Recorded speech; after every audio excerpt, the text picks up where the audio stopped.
I'm John DeSando.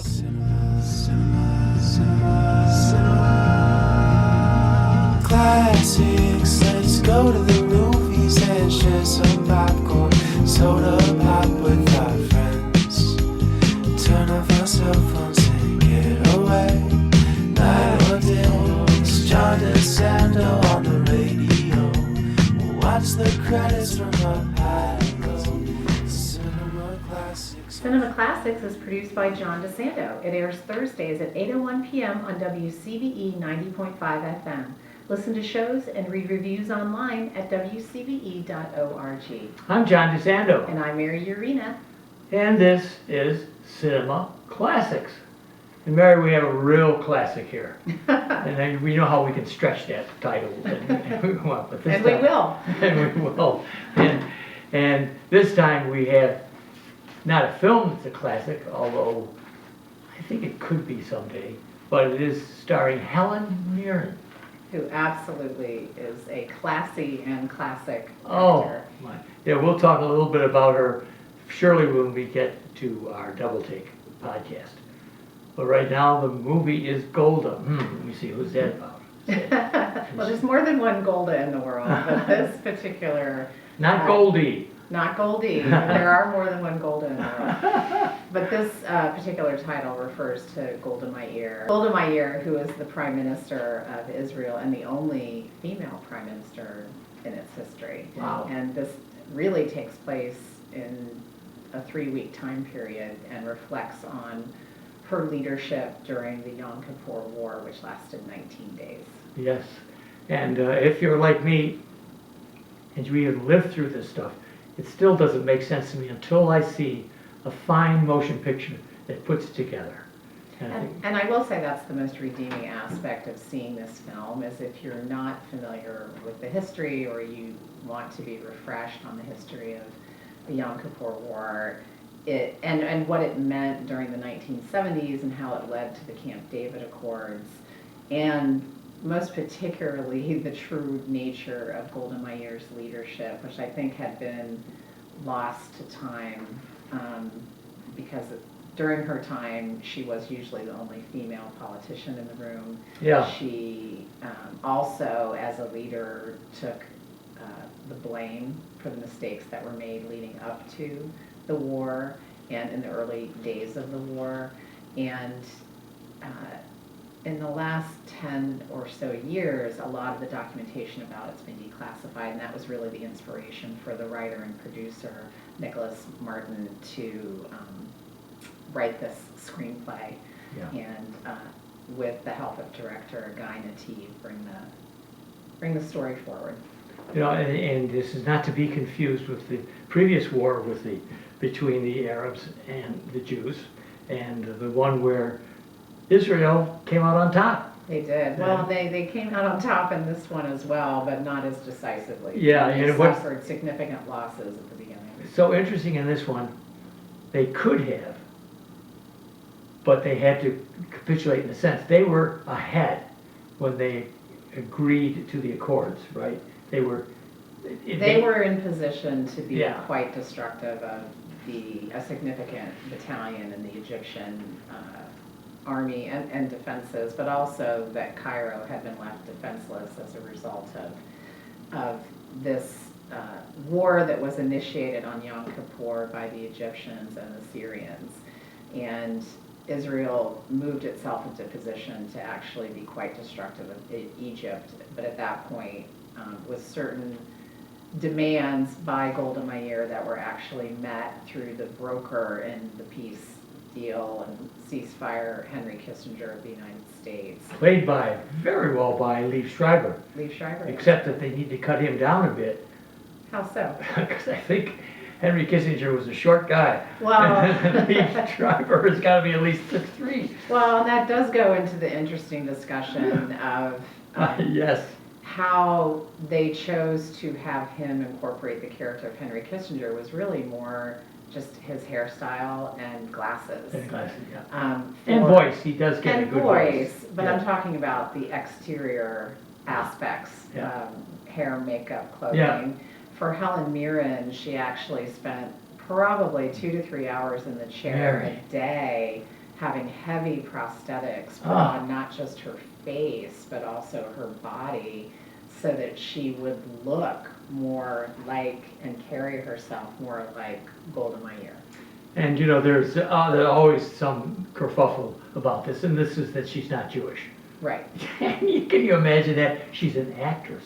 She's an actress. You know, that's what she is. Well, and her Golda Meir's grandson was intimately involved in the making of this film, and he actually suggested Helen Mirren for the role. Great. And he continues to support that decision because he just felt that she brought what was needed. Mm. And in this role, Helen Mirren is absolutely masterful.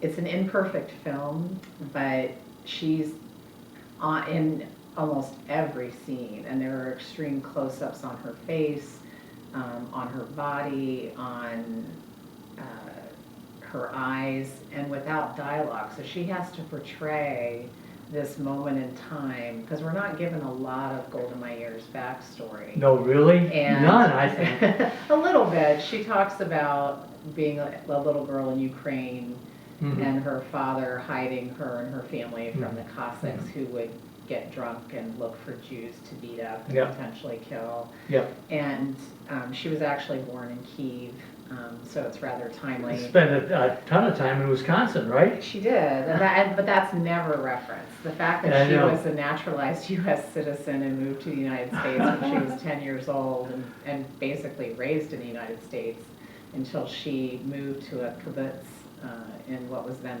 Palestine when she was 29 years old. So none of that is referred to. We are introduced to her in the film as the Prime Minister of Israel, and a day or two before the start of the Yom Kippur War. And Mary, just think about what it took for her to become prime minister. A female in Israel? Well, she was always very involved in the Zionist Yeah. movement, coming of age in the United States. When she moved to the kibbutz, she was very involved in labor and came up through the ranks because she was such a smart, strong leader. And she was already in the Israeli government in a cabinet position. She had already been diagnosed with lymphoma when, due to the death of the previous prime minister, who was from her party, she was asked to stand for that election, and that's how she became prime minister. And she was somewhat of a reluctant leader, I would say, based on what I read, but none of that is shared with us No, Mary. in the film, which I think the film is lesser for it because we don't have as clear an understanding other than the subtle, and when I say subtle, it's not overtly stated, but you start to notice in the film, she's the only woman in the room except for her and her assistant. And then I will recount to you what David Ben-Gurion said about her, that she was the only man in his cabinet.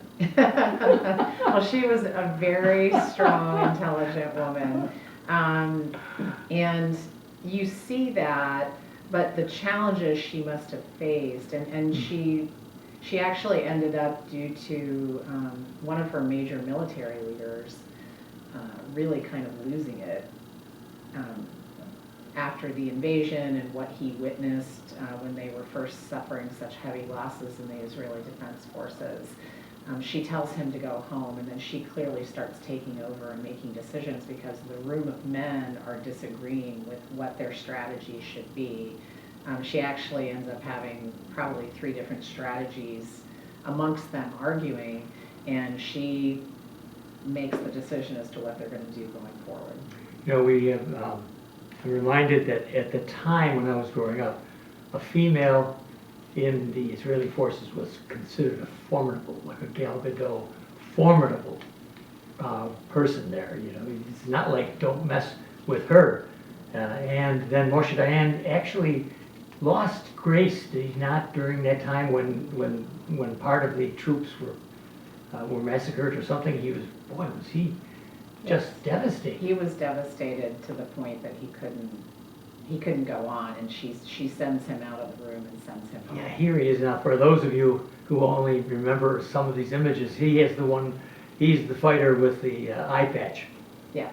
That's very distinctive, straight out of Central Casting. This guy, he looks, and he was tough until that moment. But it also reminds me of one of the things I like about this film is that there is a lot of humanity in here.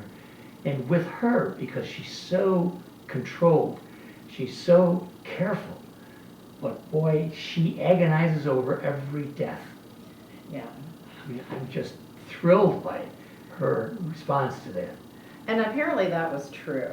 Yeah. Every time there were deaths reported and losses reported, she had a notebook that she Yes. wrote them all down in. And that, from what I read historically, is true. I thought the interesting thing was they did make some choices to show her humanity even in other ways. For example, she meets with Henry Kissinger in her home, and borscht has been made for him. I wanted more of the two of them together. And That was yeah, very that good. was, other than telephone calls, that was the only in-person Yes, scene. and it was great. It was very good, very tense, negotiating what her demands were on behalf of Israel over borscht. And I loved it because they switch, Mr. Secretary, da-da-da, Madam Prime Minister, da-da-da, and then Henry And Golda. and Golda. Yeah. And that moment when they allowed themselves to be personal, it was great.